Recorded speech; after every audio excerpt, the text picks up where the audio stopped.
যুবকটা তার ঋণগুলো মুক্ত হয়ে মা এবং বাবার কাছ থেকে বেয়াদবি না করে সুন্দর আচরণ দিয়ে তাদেরকে বুঝাইয়া বিদায় নিয়ে মৃত্যু নির্ঘাত মৃত্যু জানা সত্ত্বেও বিদায় নিয়ে এত দূর থেকে মদিনাতুল মুনাওয়ারায় আসতে পারে, নিঃসন্দেহে ওই যুবকটা জান্নাতি যুবক এবং তার অন্তরে শাহাদাতের তামান্না রয়েছে। অতএব আপনি মেহেরবানি করে আমরা ওই জান্নাতি যুবককে ওইভাবে হারাতে চাই না। আমরা আমাদের যে অভিযোগটা আমরা তুলে নিলাম। মেহেরবানি করে আপনি ওই যুবককে মাফ করে দেন এবং ওই যুবককে আমাদের ভাই বানাইয়া দেন।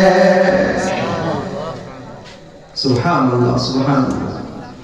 প্রিয় হাজিরিন, এই ঘটনাটা কেন বললাম? আমাদের মাঝে যে মানুষত্ব নাই, ভাই বাইরে দেখতে পারে না, আপন মায়ের পেটের ভাই, আল মুসলিম ও আকুল মুসলিম, আমার জাতি ভাই, আমার বিবেকে বিন্দু পরিমাণে বাঁচে না আমি আমার জাতি ভাইকে হত্যা করতেছি। আমি আমার মায়ের পেটের বাইরে আমি কি করতেছি? সামান্য স্বার্থের জন্য তাকে আমি কি করতেছি? হত্যা করতেছি, তাকে হেনস্থা করতেছি।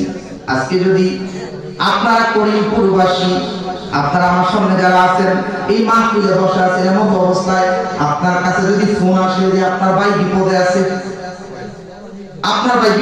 মনে করেন মুন্সি বাজারে বা ইটাতে বা আপনার রাজনগরে বা মৌলভী বাজারে, আপনার মাঝে যদি মনুষ্যত্ব থাকে, ভাইয়ের প্রতি যদি টান থাকে, যতই সমস্যা হোক না কেন, ভাইয়ের বিপদে আপনারা যাবেন কি যাবেন না? হ্যাঁ, তাহলে ওই ভাইয়ের বিপদে আপনি আগাইয়া গেলেন, আবার ওই ভাইয়ের পেছনে আপনি কিভাবে বাস দেন, কিভাবে দেন? আপনার বাবার সম্পদ তো হয়তো আপনার ভাই একটু বেশি খাবে, আপনি একটু কম খাবেন। বাবার টাকা হয়তো আপনার ভাই একটু বেশি নিবে, আপনি একটু কম নিবেন, তার চেয়ে বেশি কিছু না। আমাদের মায়ের তো ওগুলা নিয়েই, বাবার টাকা, বাবার সম্পদ, বাবার এই বাবার সেই, কি মাংসা বুঝুন, ওগুলো নিয়ে তো আমাদের মা ভাইয়ের সাথে মীমাংসা করে নেন, তাই তো হয়ে গেল। ওই যে হিংসা জাতিকে ধ্বংসত্ব ছাড়া কিছুই দেয় না। হিংসা মানুষকে ধ্বংস ছাড়া আর কিছু দেয় না। অহংকার মানুষকে পতন ছাড়া আর কিছু দেয় না, দিতে পারে না।